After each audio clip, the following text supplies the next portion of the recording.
Muy buenos días, jovencitos de octavo grado.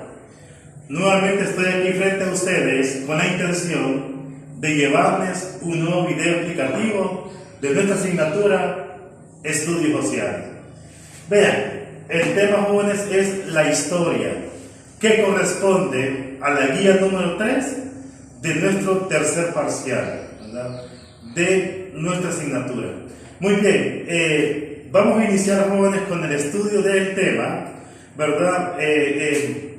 Vamos a comenzar. Fíjense, el término historia proviene del griego historie, que significa indagar, inquirir o preguntar. Repito, el término historia proviene del griego historie, que significa indagar, inquirir o preguntar.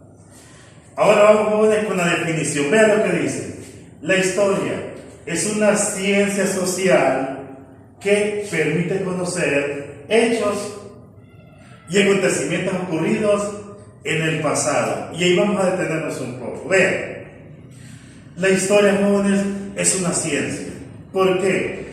Porque cumple con todos los requisitos científicos dados. En primer lugar, tiene un objeto de estudio, que en este caso es el ser humano. Tiene un campo de estudio, que es la sociedad misma. Y tiene un marco o contenido teórico, que es todo el material que el ser humano ha ido acumulando a lo largo del tiempo con respecto a la historia. Y por otra parte, jóvenes, es una ciencia social. ¿Por qué? Vean, jóvenes, las ciencias se clasifican en dos grandes grupos. Las ciencias naturales, que tienen por objetivo el estudio de la naturaleza misma, y las ciencias sociales, que se enfocan en todo lo relacionado con el ser humano. Vean, entre naturales tenemos biología, que estudia los seres vivos; zoología, que estudia los animales; botánica, estudia las plantas; y en las ciencias sociales tenemos sociología, la sociedad; psicología, el comportamiento humano; y nuestra historia, que estudia el pasado del ser humano. Entonces ya estamos de acuerdo que es una ciencia en el ramo de la ciencia social. Muy bien, fíjense, jóvenes, ¿qué nos permite? Conocer hechos y acontecimientos del pasado. Vean, jóvenes, la historia registra hechos importantes, aquellos acontecimientos, jóvenes, que marcan el rumbo de la sociedad.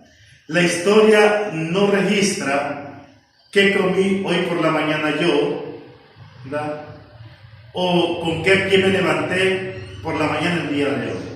Registra hechos importantes socialmente hablando.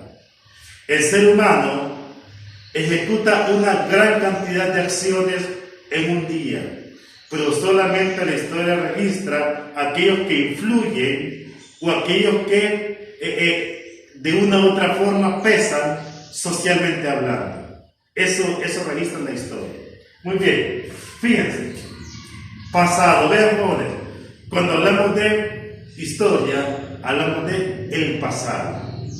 Y la pregunta que surge aquí es: ¿por qué es importante conocer la historia o conocer el pasado? Vean, jóvenes, lastimosamente, nuestra cultura latina se menosprecia mucho el conocimiento del pasado. Y digo que lamentablemente, jóvenes, porque el pasado es fundamental para el ser humano. ¿Y por qué? Porque, vean, jóvenes, todo lo que nos rodea, lo que somos, la historia lo explica. Si usted quiere saber por qué su color de cabello es ese y no otro, se lo explica la historia. Si usted quiere saber por qué la condición económica de su familia, también se lo explica la historia.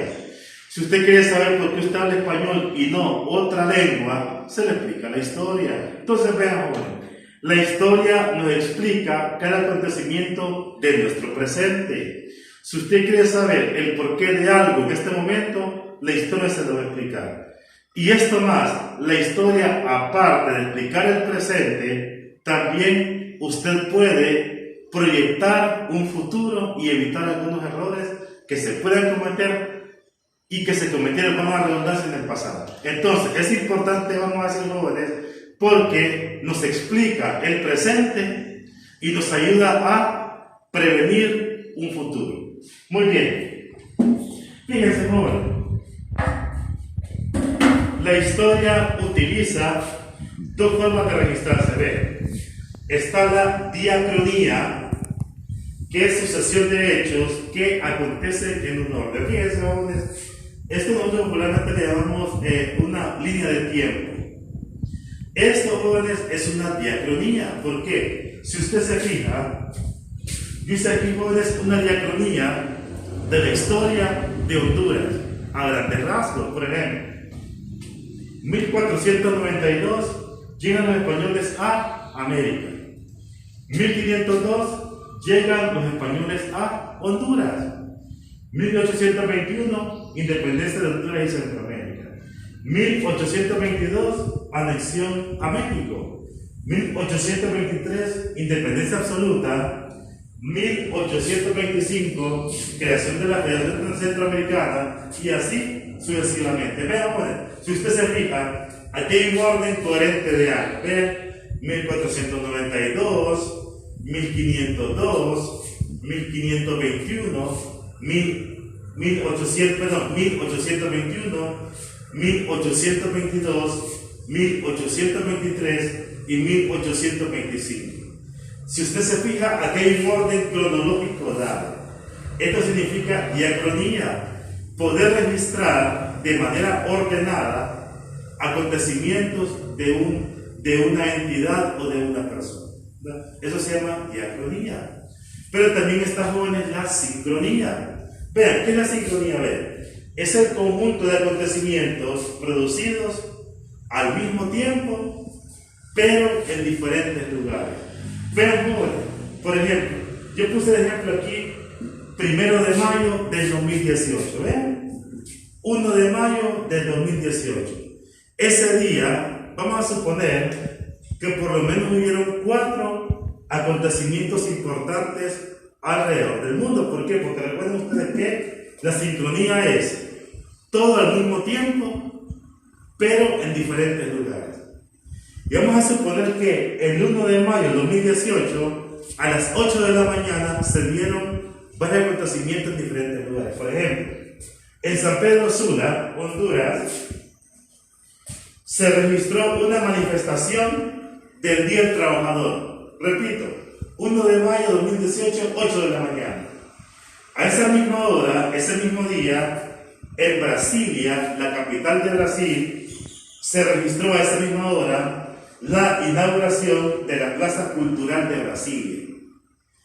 Siempre el 1 de mayo de 2018 a las 8 de la mañana, en Bagdad, Irak, se dio una conferencia sobre el medio ambiente. Y ese mismo día, 1 de mayo de 2018, 8 de la mañana, en la ciudad de Roma, el Papa Francisco dio su sermón de la iglesia. Entonces, vean, si usted se fija, los 4 acontecimientos, el mismo día, la misma hora, el mismo año, pero en diferentes lugares. Eso se le llama sincronía.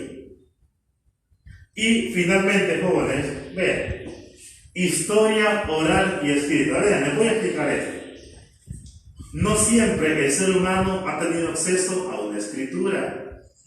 En tiempos antiguos, jóvenes, el ser humano contaba sus anécdotas, sus acontecimientos pasados de manera oral, la cual se transmitía de generación en generación, y eso se convertía en un aspecto meramente cultural. Ahora, ¿cuál es el problema cuando se da de manera oral la historia? Generalmente va perdiendo su forma, porque papá se lo cuenta a su niño de una forma, el niño se lo cuenta a sus hijos, valga la redundancia, de otra forma, y la historia se va degenerando poco a poco. Llega un momento que el ser humano inventa la escritura. primeramente de manera rupestre y luego como lo conocemos hoy en día. Entonces, surge la historia escrita, en donde los seres humanos podían escribir y registrar sus hechos importantes y trasladarlo de manera íntegra a sus sucesores o la nueva generación. Vean, jóvenes, es Heródoto, el filósofo griego, la primera persona que comenzó a escribir historia. Él es considerado el padre de la historia. ¿Por qué? Porque él comenzó a escribir un acontecimiento que llamaron las guerras médicas, en donde Cartago peleaba contra Grecia, y en ese sentido él comenzó a registrar esos hechos y por eso se le llama el padre de la historia. En la próxima clase, jóvenes, vamos a estudiar las ciencias auxiliares de la historia y su respectiva rama. Nos vemos, jóvenes, en la próxima ocasión y que tengan todo buen día.